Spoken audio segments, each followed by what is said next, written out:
A primeira transmissão de rádio oficial no Brasil foi em 7 de setembro de 1922. Portanto, no próximo ano, ela vai completar 100 anos. 100 anos de existência do rádio brasileiro, dos quais 75 compartilhados, divididos e comandados por Salomão Esper. Imaginem só. Vamos falar agora com Cláudio Junqueira, autor do livro O Pulo do Gato, Esse Gato Ninguém Segura, que nos proporcionou essa entrevista. Claudinho, obrigado por ter proporcionado esse momento histórico do rádio brasileiro. É uma honra, meu caro Joaquim Alessi, nós podemos falar um pouquinho de comunicação, rádio, e é claro, com o nosso querido entrevistado, nosso mestre Salomão Esper, que participou do meu livro, né, e tem uma trajetória maravilhosa, brilhante, e nós vamos explorar um pouquinho dessa trajetória hoje. E ele está aí, olha, chegando aí, Salomão Esper. Mestre, muito obrigado por nos conceder o prazer dessa entrevista. Então, não posso deixar de registrar a colaboração fundamental do Luiz Fernando Malioca para que eu sou jejuno nesses assuntos aí de internet e televisão, coisa automática. Então, faço também esse registro junto com aqueles que vocês fizeram. O registro mais do que merecido, aliás, temos que todos agradecer ao Malioca, que gentilmente está sendo o nosso diretor de TV nessa transmissão aqui. Mas, Salomão, eu falava aqui dos 100 anos do rádio no Brasil, que vão se completar agora em 22. Você vive 75 deles. O rádio brasileiro existiria sem Salomão Esper? E o Salomão Esper existiria sem o rádio? Em 1946, fui a Pirassununga, cidade vizinha da minha, a 30 quilômetros daquele tempo, 36, entre Santa Rita do Passa Quatro e Pirassununga. Logo depois da minha chegada, inaugurou-se a ZY3 Radiodifusora de Pirassununga, onde atuei por ano e meio. Então, se eu contar Pirassununga, é fundamental, eu não posso esquecer disso, porque lá conheci Jorge Chamas, do Banco do Brasil, que depois voltou a essa atividade bancária em Santos, onde ele faleceu, sem que eu tivesse oportunidade de falar com ele novamente. Esse factotum, que era o Jorge Chamas, tinha conhecimento do que acontecia nas grandes emissoras do Brasil, e eu podia acompanhar aquelas que chegavam a Santa Rita do Passa Quatro. Então, eu posso considerar o meu início no segundo semestre de 1948 em São Paulo e no ano de 46, também na metade, em Pirassununga, com a inauguração da ZY3 Radiodifusora. Então, legal. Faz muito tempo mesmo, né? Algumas décadas no rádio. Claudinho, você que teve a oportunidade de trabalhar vários anos ao lado do Salomão na Rádio Bandeirantes, fique à vontade para as suas colocações iniciais aí. Eu gostaria que o Salomão ele pudesse dar alguns detalhes para nós, né? Porque depois ele entra na Pirassununga, fica aproximadamente 2 anos, depois vai para Cruzeiro do Sul, né, Salomão? A Rádio das 5 Estrelas, e depois, isso em 48, né? E depois ingressa na Rádio América, e a partir dali acaba passando por todas as funções até chegar à direção da emissora. Eu gostaria de falar a partir da Rádio América, como ficou a sua carreira, né? Ela teve esse início em Pirassununga, mas ela começa a se consolidar na Rádio América, não é isso? Primeiro, tendo conseguido uma vaga de 2 anunciadas através de um concurso, uma seleção feita na Rádio Cruzeiro do Sul, a emissora das 5 Estrelas, ou a emissora do Coração de São Paulo, que ela ficava na Praça do Patriarca, no único prédio entre as ruas Direita e Rua da Quitanda. Então, esse foi o começo. Depois de ficar 4 anos na Cruzeiro do Sul, é que eu fui para a Rádio América, do Grupo Bandeirante, e até aos 90 anos continuei nessa emissora. Legal.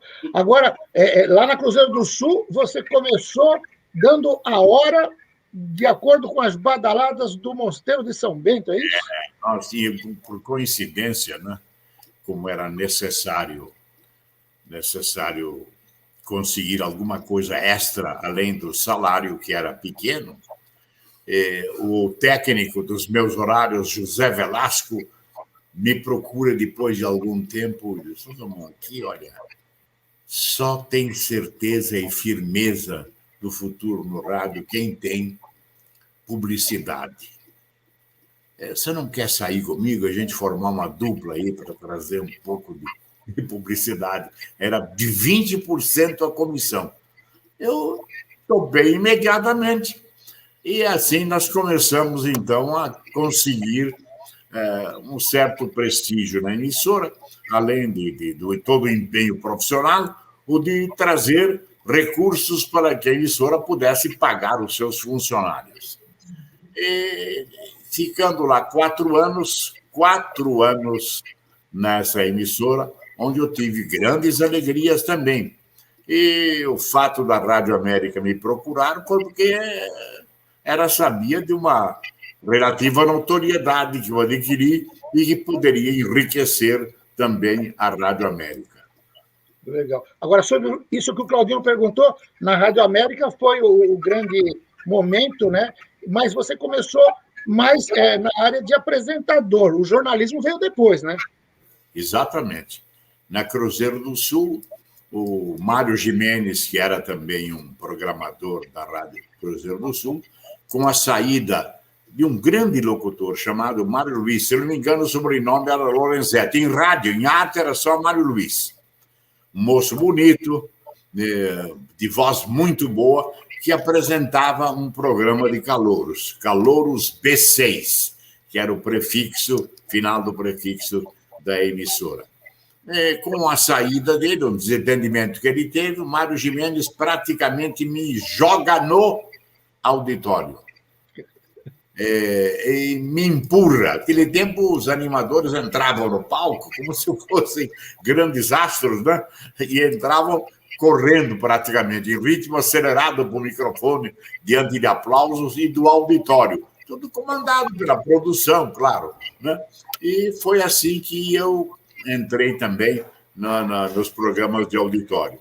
Fazia também auditório sertanejo com um companheiro que conduzia o Manhãs na Roça, e eu sempre me refiro a ele, o Durvalino Peluso, apelidado pelo escritor que era da sua cidade, e era de Socorro, acho que era vizinho, o Menotti Dalpicchia.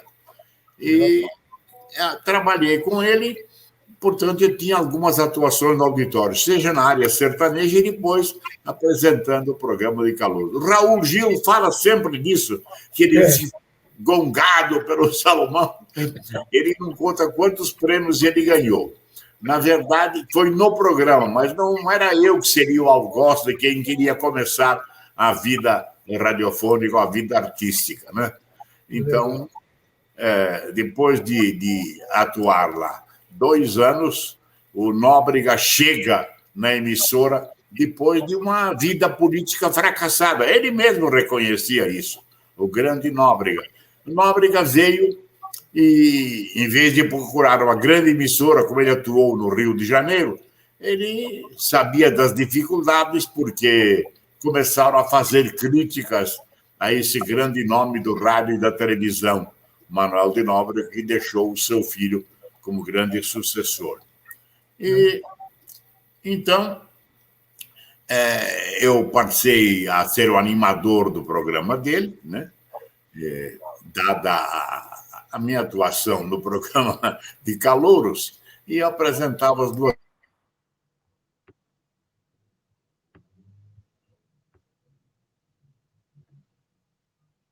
Deu uma travadinha aqui, mas a gente já volta, porque internet é essas coisas mesmo. O Cláudio estava se preparando para perguntar lá, porque essa citação do Salomão sobre o Manuel da Nóbrega aparece no Esse Gato Ninguém Segura, que o Salomão seria o nosso Silvio Santos aí, mas depois você vai perguntar isso para ele. Com certeza. Justamente nesse momento, né, de evidente sucesso do Salomão como animador de auditório dos programas do Nóbrega, que surge o convite, né, para ele ir para a Rádio Nacional do Rio de Janeiro, e a gente vai deixar o Salomão explicar tudo para a gente, essa história maravilhosa, né, que envolve o Silvio Santos. Com certeza, com certeza. Acho que o Mallorca deve ter tirado ele um pouquinho do ar para ele continuar, ele volta já. Enquanto isso, a gente vai aqui batendo papo aí com quem está nos assistindo, né? E lembrando isso. Eu lembro que quando eu li esse episódio no livro do Esse Gato Ninguém Segura, eu fiquei espantado, porque eu não conhecia. Foi um furo de reportagem dentro do livro, né, Cláudio? Foi quando o Salomão, ele durante a entrevista, ele solta espontaneamente, né, essa história maravilhosa, e no final ele fala, eu nunca contei isso para ninguém, né, parece que eu queria estar lá no lugar do Silvio Santos, não, mas ele falou, fica aqui não como um depoimento, mas como um testamento. Então, e aí eu falei, então vamos publicar, então, e aí isso acabou sendo divulgado no livro, e a partir daí várias pessoas já exploraram também, porque com esse sucesso, né, do Salomão, e depois a gente vai falar da questão do Repórter ESSO também, esse trabalho de animador de auditório realmente era o grande sucesso da época, né, Joaquim? E o Salomão foi um dos grandes nomes do rádio e desse período tão importante do rádio. Legal. Vamos só esperar eles conseguirem retornar aí a nossa transmissão aqui, para a gente. E a gente vai ter outras participações aqui, tem gente já entrando em contato aí, falando com a gente, mandando mensagem para o Salomão, mandando recado. Estamos torcendo para ele voltar logo para a gente poder mostrar tudo isso nesse programa especial aqui. O pessoal diz que a gente está fazendo uma homenagem ao Salomão. Eu diria o seguinte: ele é que está nos homenageando com uma entrevista como essa, homenageando todo mundo que está podendo assistir a essa entrevista, porque é uma verdadeira aula. Olha o Salomão aí de volta. O Salomão estava dizendo o seguinte: tem gente dizendo Imagine que... se acontece isso sem o Luiz Fernando Marioca aqui. Como é que ia voltar com vocês? Né?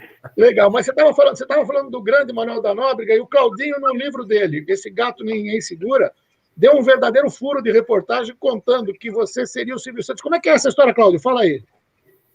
É verdade. A partir desse evidente sucesso, né, do Salomão como animador de auditório do Nóbrega, surge o convite para ir para a Rádio Nacional. Não foi a partir daí, Salomão? Então, eu quero que o Salomão detalhe essa história maravilhosa, né, que ele nos presenteou na entrevista para o livro. O convidado foi o Nóbrega. Foi tamanho o sucesso desse programa, na volta dele, né? Eu já contei aqui, o Rubens Amaral era um jornalista e político. E o Rubens Amaral perpetrava também alguns poemas, alguns versos, e fez focalizando a figura do Manuel de Nóbrega. Então, sei que o soneto terminava assim: tudo o que faz merece cesta. Tornou-se agora deputado e basta, que é a última palavra do soneto. Só que a rima para cesta não é basta. É besta. Ele praticamente chamou de besta. Você vê a que ponto chegou o Nóbrega e a vitória dele voltando para o rádio e tendo um programa de extraordinário sucesso que despertou a cobiça da Rádio Nacional, depois da Rádio Globo, né, para levá-lo até lá. E ele disse: eu venho buscar você, falou para mim e tal. Eu já estava animando ali, e eu sabia que a Rádio Nacional tinha os melhores animadores de São Paulo. Eu falei: o Nóbrega vai ter imensa dificuldade, não é porque ele tem prestígio que ele vai me levar para a Rádio Nacional. E não sei se ele teve, mas eu acredito que sim.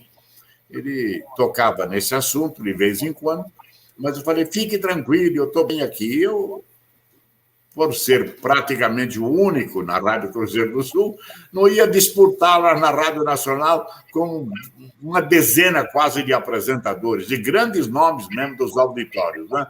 Ele, então, depois disso, conhece o Silvio Santos, que já estava lá, e o Silvio Santos teve, como se sabe, essa carreira extraordinária de animador e de vendedor, porque ser animador não tornaria um homem rico, mas o Nóbrega, com as dificuldades que tinha, passou para ele o baú da felicidade. E o talento de grande vendedor do Silvio Santos transformou nessa extraordinária, foi o cerne e o início do grande sucesso empresarial de Silvio Santos. Legal. E eu fiz essa pergunta exatamente porque a gente tem um ouvinte aqui, espectador também, muito especial, que é aqui de Santo André, viu? O doutor Ronaldo Benvenga, um dentista, que há muitos anos apresenta o programa Quinta Avenida. Apresentou durante muitos anos na Rádio Trianon, agora está na Rádio Unicamp, e ele fez questão de gravar uma mensagem, uma pergunta para você sobre esse rádio antigo. Vamos ouvir, Salomão? Vamos.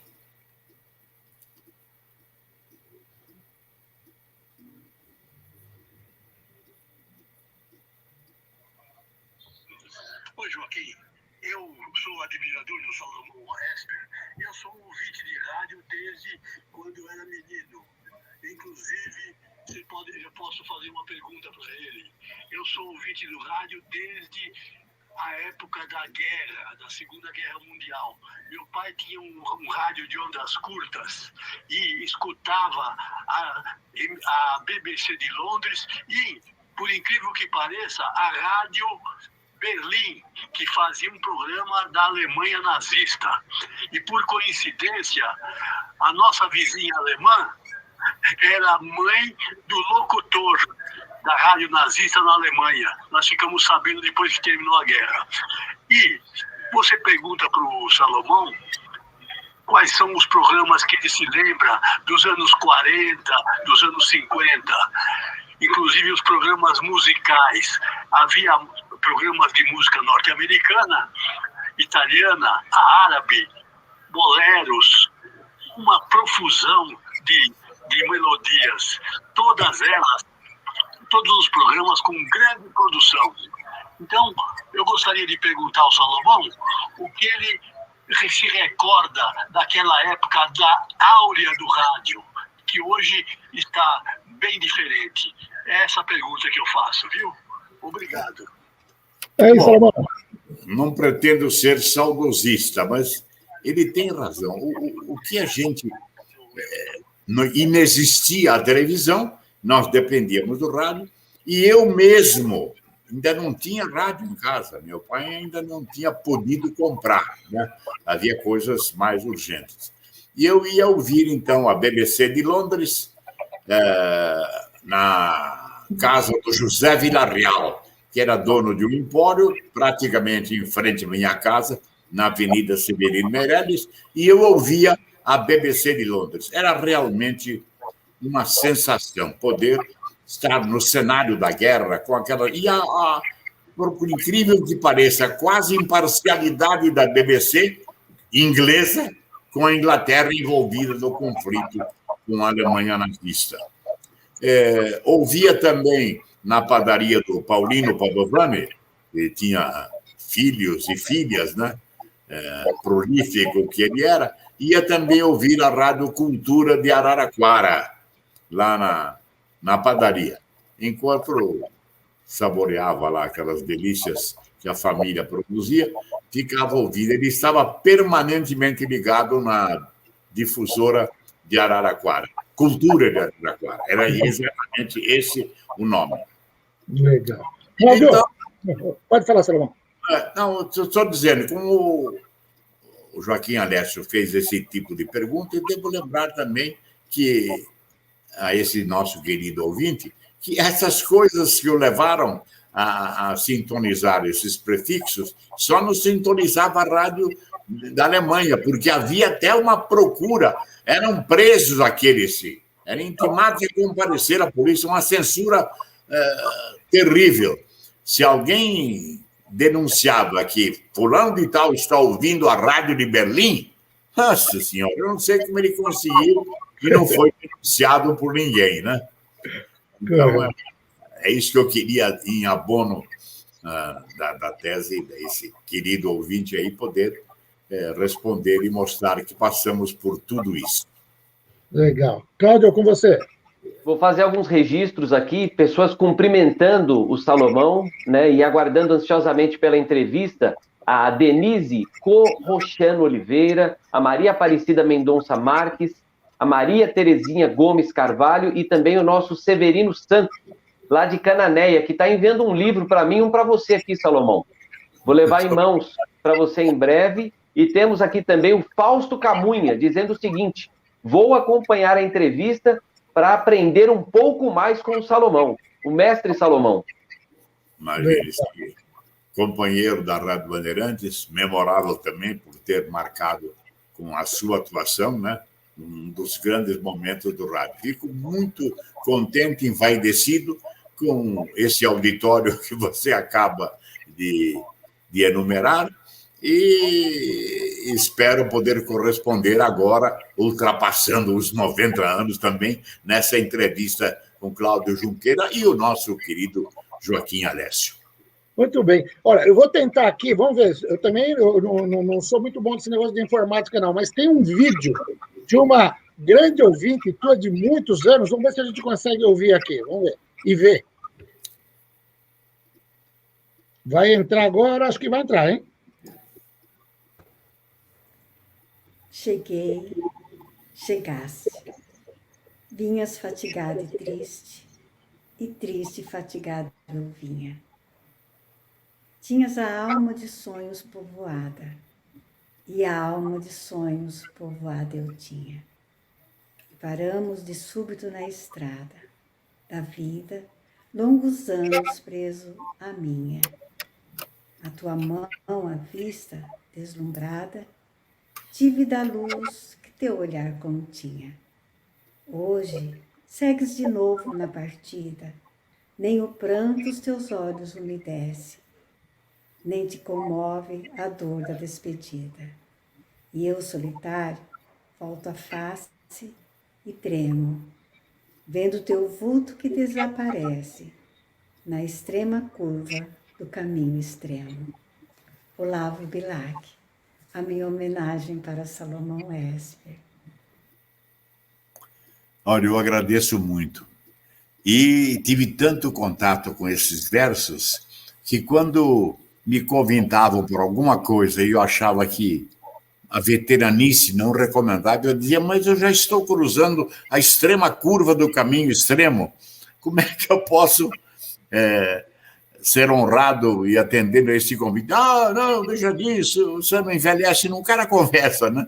Eu fico muito contente de ter lembrado todo o soneto inteiro, né, da extrema curva do caminho extremo. É do Bilac?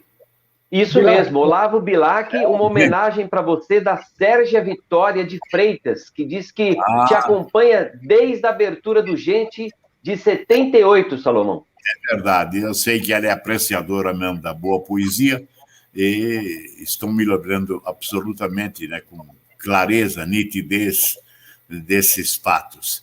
Ela gostava de poesia, sabia que eu gostava também, e agora, anos e anos depois, ela faz esta homenagem invocando o Olavo Bilac, Olavo Braz Martins dos Guimarães Bilac.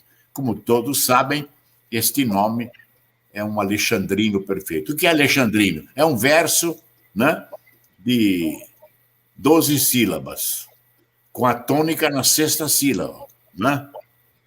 E é uma preciosidade. Hoje, aqueles que não conseguem fazer justificam, às vezes, bestialógicos ou poesias esquisitas, que os verdadeiros cultores do vernáculo e da poesia não aceitam. Umas sacadas que precisa fazer um curso de atualização, de gíria para entender, né? Então, fica aí o meu agradecimento por essa revelação que vocês conseguiram aí com a Sérgio. Legal. Eu acho importante, Joaquim, colocar uma frase aqui, né? Acho que cabe bem uma frase do nosso saudoso José Paulo de Andrade. E o Salomão vai se lembrar disso. Ele dizia sempre, eu sou uma pessoa de instrução, mas o Salomão é de cultura. Cultura é com o Salomão. É claro que a gente vai falar daqui a pouquinho também dessa relação maravilhosa do Zé, com o Salomão, de quase 6 décadas, mas já que nós trouxemos essa homenagem da Sérgia, essa ouvinte, eu acho que o Salomão poderia falar um pouquinho para nós desse relacionamento com o ouvinte, né, Salomão? Esse laço tão forte, né, do rádio entre o apresentador e o ouvinte, né, o transmissor e o receptor. Isso é uma coisa que nos acompanha para a vida toda, não é, Salomão? As coisas precisam ser ressaltadas. Essa virtude do Zé Paulo de dar reconhecimento, no meu caso, exagerado, né, das virtudes, dos conhecimentos, do embasamento cultural das pessoas. O Zé Paulo fazia questão de registrar aquelas coisas que o sensibilizavam. Eu fui um dos escolhidos com a sua amizade e a sua benevolência. Então, agradeço também essa referência, esse querido amigo com quem atuei décadas, e ele, tendo problemas de saúde anteriores, não resistiu à Covid e acabou desaparecendo, me deixando sozinho. Ele citava sempre a frase do Jânio Quadros, quando perguntava dos seus adversários mais ferrenhos, né? E o Jânio respondia: José Paulo, eu me sinto cada vez mais só. E, na verdade, eu não sou político, não estou aproveitando isso para fazer um instrumento de propaganda, estou fazendo justiça ao José Paulo. Com certeza. Eu me sinto cada vez mais só. E já que você fala do Zé Paulo, nós temos um vídeo também de alguém muito especial aqui que vai falar com você, o Paulo Andrade, filho do Zé, que nos brindou também com esse vídeo aqui. Vamos ver. Olá, Salomão. Bom dia. Aqui é o Paulo Andrade, filho do José Paulo de Andrade. E é uma grande honra e um grande orgulho estar aqui prestando uma homenagem pelos seus 73 anos de rádio. Você que foi o maior companheiro profissional do meu pai. E ele fazia questão de falar que você foi a pessoa que ele mais conviveu durante a vida dele, né? Então, isso para mim e para minha família é inesquecível. Um grande abraço no seu coração. Obrigado. Que legal. Obrigado. Resta acrescentar que eu fui, depois da Rádio América, de ir para a Rádio Bandeirantes, depois de algum tempo, convidado a repetir o cargo que eu tinha na Rádio América de diretor superintendente. E o Zé Paulo assumia a chefia do jornalismo. Então, ora, era muito difícil tomar uma decisão, a não ser que fosse uma coisa clara, que não exigisse meditação, sem uma consulta mútua. O Zé Paulo falava comigo e eu falava com ele. O que você acha disso? Ele também. E muitas vezes o nosso acerto redundou em audiência maior da Bandeirantes e as pesquisas mostravam uma liderança absolutamente folgada em relação às nossas co-irmãs.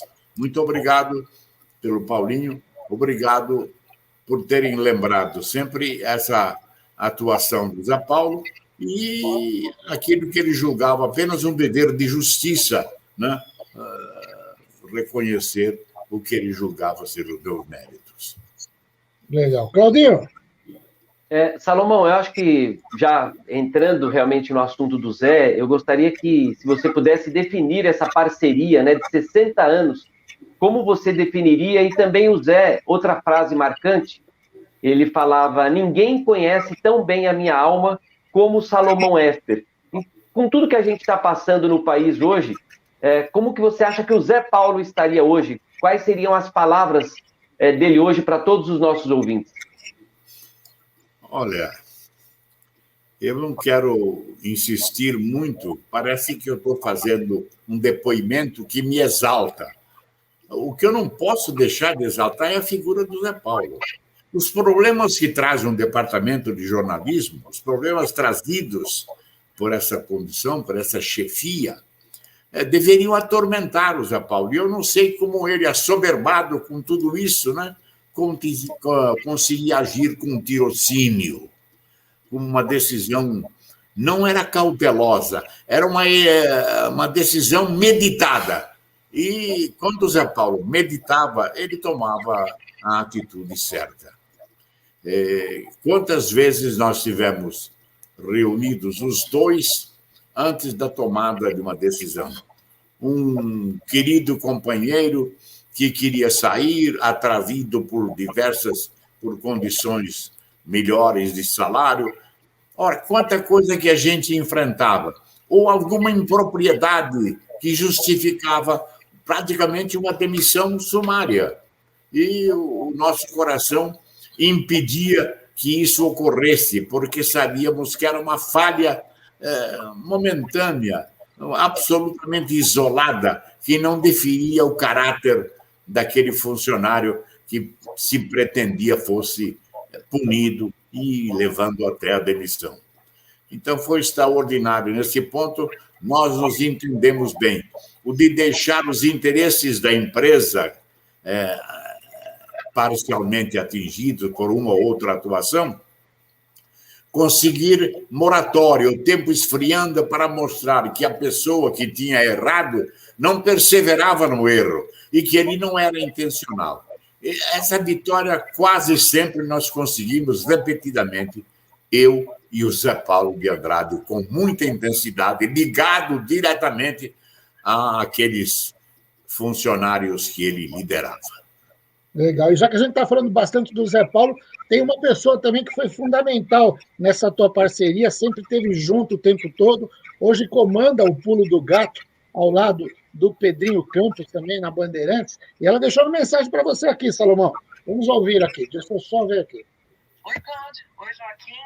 É sempre uma grande honra participar de qualquer homenagem a Salomão Esper, ao grande Salomão. Muito obrigada pelo convite. O Salomão, ele é nosso professor, nosso mestre, e a melhor definição do que é o Salomão Esper, para mim, foi dada recentemente pelo Sérgio, filho dele, no aniversário passado. O meu pai é completão. É isso, o Salomão é completão. Salomão, só tenho que agradecer a você todos esses anos, a companhia aqui no trabalho, todos os ensinamentos que você nos passou, o companheirismo, a alegria de todos os momentos, sempre para cima, sempre bem-humorado, sempre bem disposto. Isso não é para qualquer um. Isso também a gente tem que aprender com o Salomão.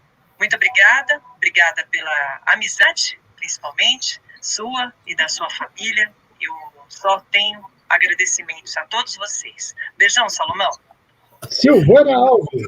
Muito obrigado, Silvânia. Olha, o longo convívio dela com o Zé Paulo no Pulo do Gato, acho que ela, por osmose, adquiriu aí essa reiteração da posição que o Zé Paulo tinha em relação à minha pessoa. Silvânia, querida, nunca me negou, dentro das suas possibilidades, em qualquer circunstância, atender a um pedido meu que dependia da sua atuação.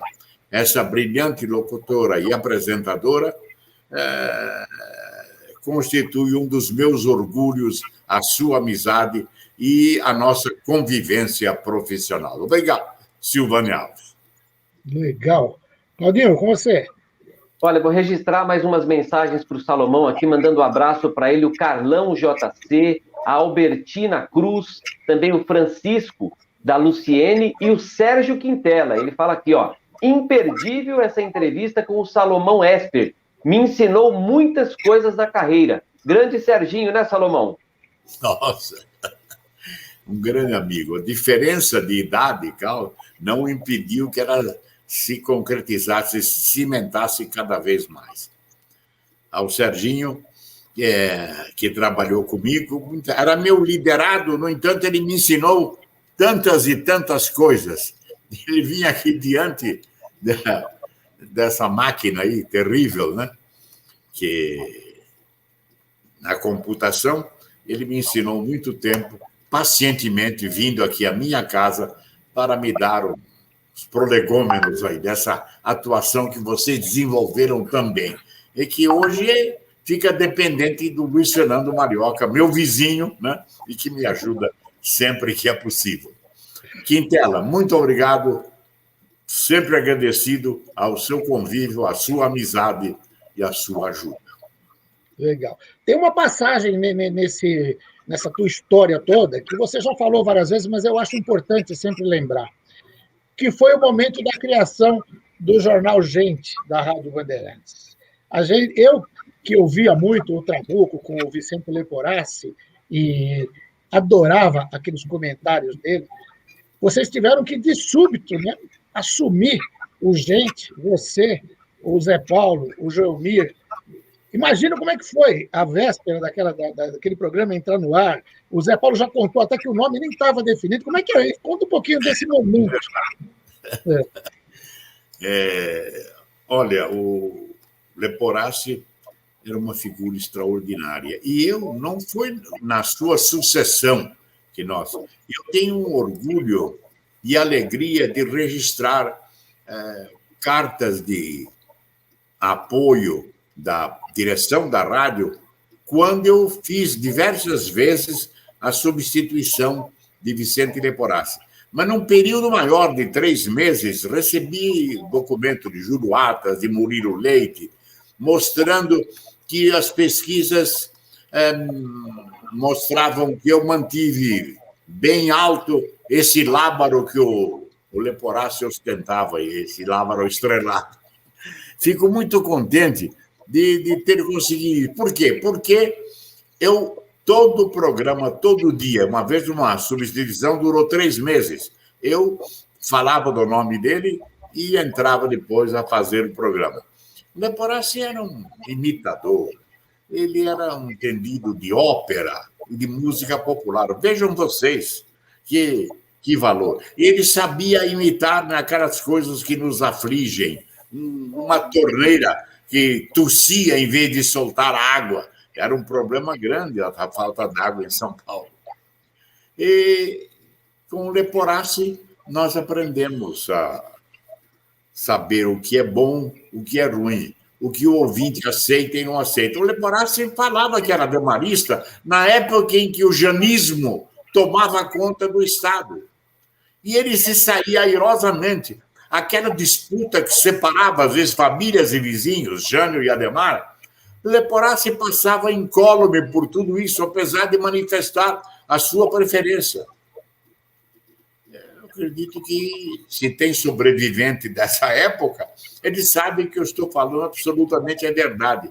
A atuação do Leporassi no seu programa O Trabuco, que ele explicava até por que pôs esse nome. Quando se pensava que era uma alusão a um bacamarte, a uma espingarda, né? O Trabuco, ele dizia não. Trabuco é através da boca.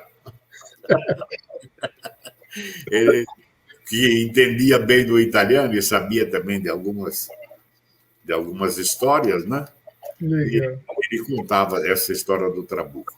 Então, auxiliado assim, com a minha humildade de dizer, olha, faltam poucos dias, Leporassi vai voltar, espero poder conduzir e que vocês me acompanhem, me prestigiam, né? Em nome do Leporassi, é quem estou aqui substituindo, sem o seu brilho, sem o seu talento, mas com a vontade indormida de servir a sociedade, a população, como ele sempre fez. Legal. E, Salomão, agora a gente vai começar a partir aqui para o bate-papo da imprensa hoje, como ela está. Eu muitas vezes vi você chegando aos estúdios da Rádio Bandeirantes, carregando jornais e jornais embaixo do braço, ou depois saindo, depois do Gente, com os jornais, sem contar o cacho de banana, mas os jornais eram as principais fontes de informação. E durante muito tempo houve essa disputa, quem fazia o jornal impresso, e eu fiz durante mais de 30 anos, o pessoal mais antigo do jornal impresso tinha uma certa birra com o pessoal do rádio, falei que o rádio não fazia jornalismo, o rádio fazia o Gillette Press, lia os jornais e comentava no dia seguinte, aquilo tudo. Como é que era essa relação? E outra, você se informava pelo jornal impresso, acredito que até hoje você deva receber jornais em casa, mas hoje a gente tem aí a internet com a notícia muito mais rápida. Como é que é essa relação e como mudou isso? Isso mudou mesmo, mas eu me lembro que não era o cinismo a frase que eu cunhei, que eu repetia sempre.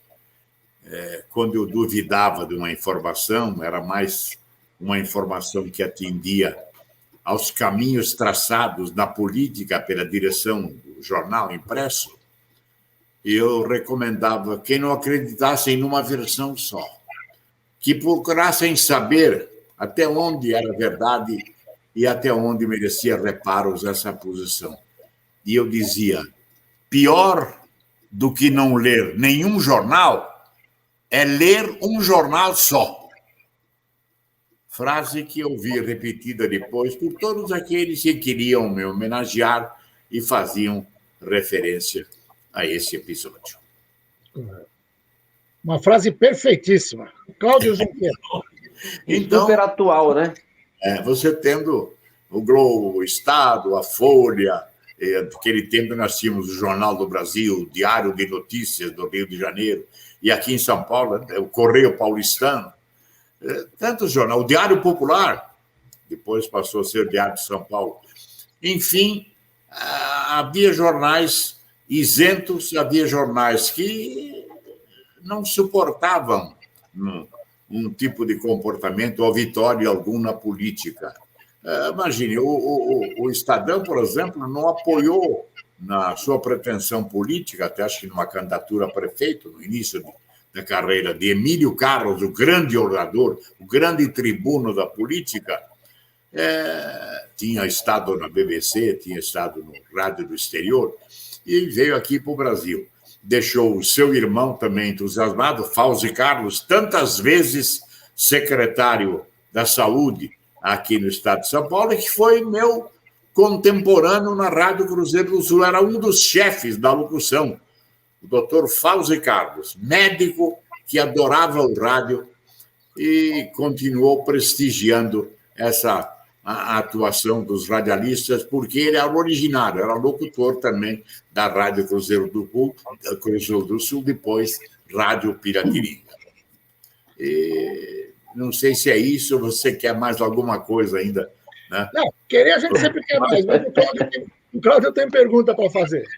Olha, eu não posso deixar de fazer um breve depoimento aqui sobre o jornal Gente, né? Quando eu entrei na Bandeirantes, eu entrei para trabalhar da meia-noite às 6. 6 da manhã eu ia embora. Só que o Gente começava às 8. Eu falei, eu não posso perder a oportunidade de ver de perto Zé Paulo, Salomão e Joelmir atuando. E aquele dia eu fiquei até às 8 da manhã e acompanhar a entrada deles no estúdio era uma coisa tão grandiosa para mim. E quando começa o Gente, começam as discussões, era uma luminosidade, uma coisa realmente arrebatadora, uma coisa que nunca me sai da memória. O primeiro dia que eu vi os três juntos, né? Se a gente já, quando ouvia eles no rádio, já era uma coisa encantadora, imagine só, estar de frente de três mestres ali. Então não poderia deixar de fazer esse registro. Viu, Salomão? E o Joaquim falou das bananas, eu complementaria o biscoito de polvilho e a maçã cortada do Zé, né? Exatamente.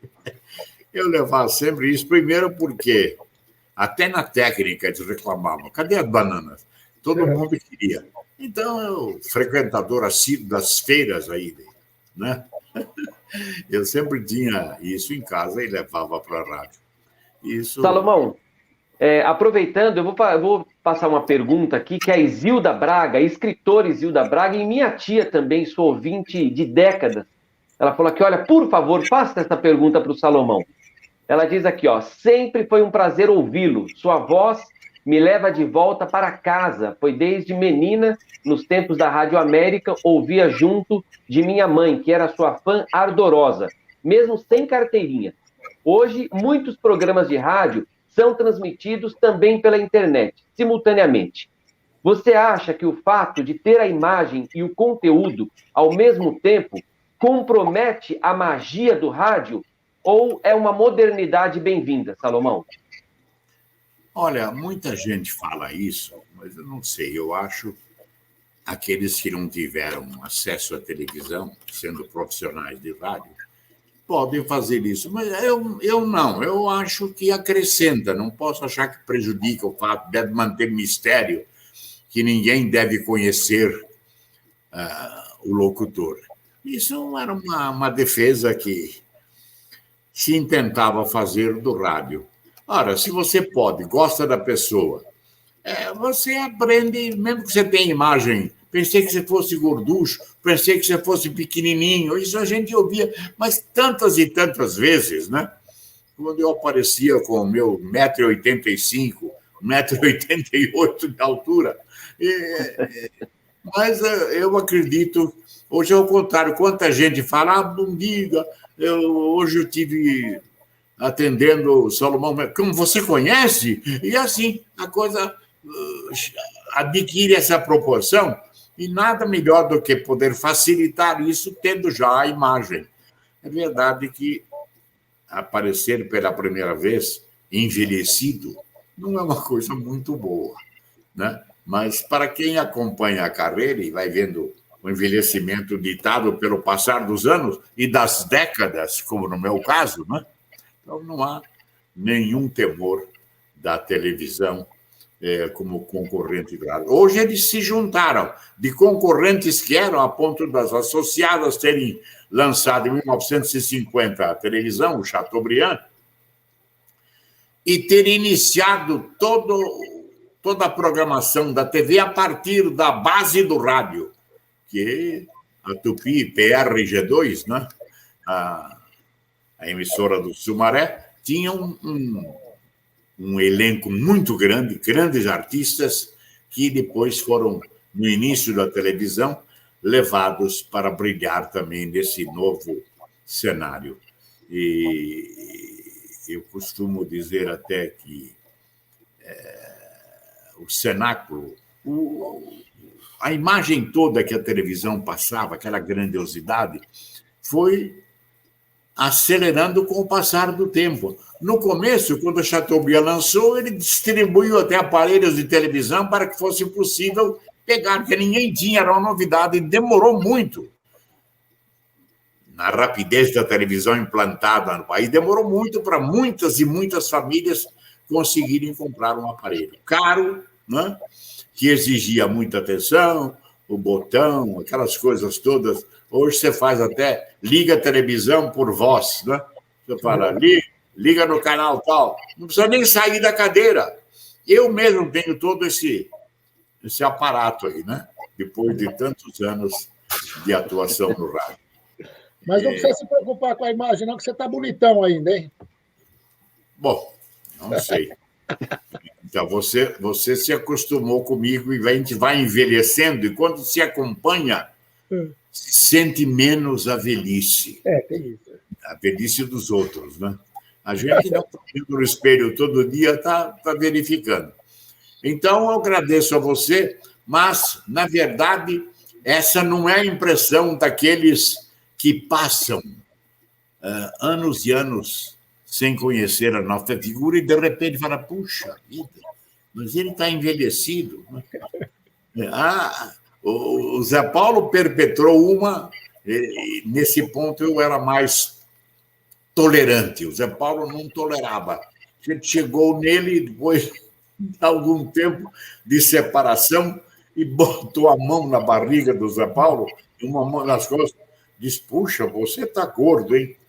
O Zé Paulo soltou um palavrão, mandou ele para aquele lugar. Você não me vê há tantos anos, a primeira coisa que você diz é falar da minha barriga, da minha gordura. Mas foi uma coisa ter a reação dele. O sujeito efusivo achou que não tinha o que falar, então já logo falou da barriga do Zé Paulo de Andrade, da gordura. Que barriguinha que chega para todos nós, né? Você não tendo problemas digestivos, acaba, com o decorrer dos anos, acrescentando mais alguns quilos à sua silhueta. Mas eu quero pegar uma carona nessa pergunta aí da tua ouvinte, né? E dizer o seguinte, você também fez televisão. E um dos programas que eu me lembro, que era na TV Cultura, com a última entrevista da Elis Regina, você estava ao lado, o Zusa Homem de Melo estava junto com você, o saudoso Zusa aí, mas você preferia o rádio do que a televisão? Não, claro, onde eu tive atuação mais demorada, minha vida toda, os sacrifícios, os ganhos, tudo eu devo ao rádio, então não posso ficar falando de televisão. A minha entrada na televisão foi até retardada, porque a Bandeirantes estava esperando o seu canal de televisão. E todos nós ali sabíamos, a exemplo da Tupi, que recrutou os nomes do rádio para o seu elenco de TV, que a Bandeirantes não ia esquecer daqueles que tinham projeção, depois de atuação de anos na Rádio Bandeirantes. Mas aí, por razões, não, o João Saad reclamou tantas e tantas vezes e contou do entendimento dele com presidentes, dizendo, acho que até para o João Figueiredo, você cortou a minha televisão, essa televisão é minha, já foi concedida. Como é que você passa a minha televisão para outro? Foi uma luta não foi insana, porque ele acabou vitorioso, mas foi uma luta cansativa. Só mesmo o espírito batalhador de João Jorge Saad pôde concretizar a conquista do antigo Canal 13, hoje, né, nascedouro da rede Bandeirantes de televisão. Maravilha. Claudinho? Que maravilha ouvir tudo isso, né, Joaquim, Malhoca e todos os nossos amigos que vão compartilhar conosco, né, dessa entrevista maravilhosa. Registrar mais algumas mensagens para o Salomão aqui, muito carinho, da Belarmina Pereira Cavalcante, do João Alexandre Rocha, da Irene Batista, do Pedro Ferreira e também do Walter Sandes. Salomão, que mensagem que você deixa para esses ouvintes? Porque eu não era uma pessoa ativa nas redes sociais até o lançamento do livro.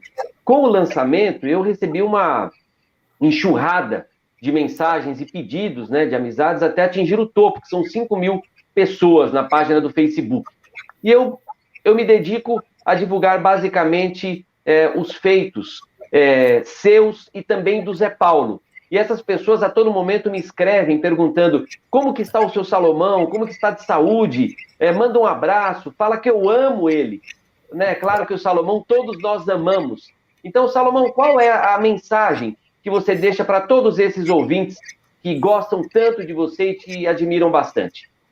Ora, a gente não despreza a notoriedade, a lembrança e a amizade. Dependemos do ouvinte. Eu me lembro, quando essas manifestações chegam agora, no ocaso da minha carreira, né, e eu falo no ocaso, porque ainda estou, como nesse programa, sendo convidado toda hora para dar um depoimento, para dar uma entrevista, né, que muito me enobrece. Então, esse episódio faz com que eu seja grato à televisão, porque acabou, já veterano, completando o círculo maior daqueles que apenas ouviam rádio, e nós sabemos que, pelo trabalho, o rádio informativo bom, forte, era o rádio matutino. Quanta gente veio a conhecer porque viu na televisão essa entrevista como da Elis Regina, a última entrevista que ela concedeu antes do, dizem alguns, deslocado gesto, que ela teria se excedido no consumo de droga e teria morrido.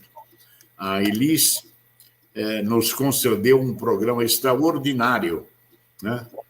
E era impossível imaginar que aquela moça disposta, que na entrevista falava dos seus filhos, de projeção do futuro, né, fosse capaz desse gesto extremo. Isso é que é importante. A entrevista não é porque eu fiz, ela a prova indesmentível de que nem sempre o que aparece é, né? O que parece é. Então, se ela falava, sacava para o futuro, como é que podia, terminado o programa, 15 dias depois, praticar esse deslocado gesto? O fato é que eu estava ainda de manhã, terminando o programa Gente, quando minha filha me ligou, ela estava estagiando no Hospital das Clínicas, ela hoje é psiquiatra, mas aluna da USP, da Universidade de São Paulo, a Faculdade de Medicina, estagiou no Hospital das Clínicas, né? Fazia lá uma sua atuação, e ligou, falou, pai, entrou aqui a Elis Regina. Para mim, ela está vivendo os últimos instantes da sua vida, se é que já não faleceu. E eu tinha um furo para dar, eu não tive coragem de me antecipar, fiquei esperando que alguém se manifestasse, que alguém já soubesse da população, para não pretender dar um furo e dizer que a Elis Regina morreu. Eu temia que isso ficasse na minha carreira como, né, quem noticiou a morte da Elis Regina. Que mérito é esse, né? Eu recebi com informação da filha, que também tinha assistido o programa na TV Cultura, e lamentava também o que estava acontecendo com essa extraordinária cantora brasileira. Salomão, eu ficaria aqui mais umas 3 semanas conversando com você, porque falaram que a gente está te homenageando. Na verdade, nós é que estamos sendo homenageados por você ao receber esse verdadeiro MBA. Não é nenhuma aula de jornalismo, de radiojornalismo, de comunicação. É um curso completo de MBA e não estão pagando nada, né? O Cláudio Junqueira, que trabalha na PUC, sabe que qualquer curso desse valeria uma fábula, uma grana violenta. Com certeza. Você me passa sinceridade que sempre eu senti nas manifestações do Cláudio Junqueira, viu? Muito contente de estar com vocês, de ouvir de você, né? Tantas referências à minha carreira, coisas que até eu podia ter esquecido, e que reaviva a lembrança da gente. Ao Cláudio Joca, eu tenho só mais uma pérola aqui. Eu não posso deixar de encerrar sem falar da importância do Salomão, né, para nós concretizarmos o livro sobre o pulo do gato, sobre o Zé. Sim. Porque o Zé, ele falou não. Nós não tínhamos nem ideia do livro. O trabalho acadêmico era sempre não, que não precisava desse tipo de informação, que ele não gostava muito de aparecer. E o Salomão sempre falou, Zé, mas não é você, é o programa que precisa ser registrado, né? E o Zé sempre se sentia à vontade com o Salomão. Então, desde a defesa do mestrado, o Zé só falou que ia porque o Salomão também iria. E no meio do caminho, o Salomão acabou se perdendo. No lançamento do livro, o Zé só aceitou estar presente porque eu falei assim, Zé, mas tudo bem, mas e se o Salomão for? Ele falou, se o Salomão for, eu vou. Mas não fala para o Salomão que eu que dei a ideia, senão ele não vai. Fala que é você. Então, o Zé sempre se sentiu confortável com o Salomão. E a entrevista com o Salomão para o livro foi num dia 24 de dezembro, na véspera de Natal. Eu cheguei na casa, o Salomão falou, não, pode vir, não tem problema, a gente conversa de manhã e eu te dou a entrevista. Foi o único dia que foi possível. E eu cheguei de manhã na casa do Salomão, e quando eram 6 horas da tarde, aquele cheiro de peru, pernil, eu falei, Salomão, eu preciso ir embora, não dá mais para ficar aqui. Então veja você, essa alma doce, né, maravilhosa, o Salomão, me concedendo uma entrevista no dia 24 de dezembro, para fazer essa grande homenagem para o Zé Paulo de Andrade, que a gente conseguiu concretizar esse trabalho. Então o Salomão foi vital em tudo isso, por isso que nós temos um capítulo inteiro dedicado a ele. Salomão Esper, o maior parceiro e fiel escudeiro. Então, a minha gratidão, Salomão, por tudo, principalmente pela sua amizade e o seu carinho. Quem conhece a sua pertinácia, Cláudio Junqueira, em tudo que você se propõe fazer, né, não estranha que você tenha tanto apoio e resultado tão positivo como foi o lançamento desse livro que exalta a figura do Zé Paulo e o programa que ele conduziu durante 4 décadas, no mínimo, e a completar a 5ª, né? Correto. Legal. Então, infelizmente, hoje a gente fica por aqui, mas vamos voltar a falar muito mais vezes. Muito obrigado, Cláudio Junqueira. Muito obrigado, mestre Salomão Esper. Uma honra. Obrigado por esse período destinado ao rádio, à comunicação brasileira. Um grande abraço. Muito obrigado. Um abraço, Salomão. Um abraço, Malhoca. Abraço, Malhoca. Obrigado pela condução aí. Um abraço. Obrigado. Transmitirei a ele.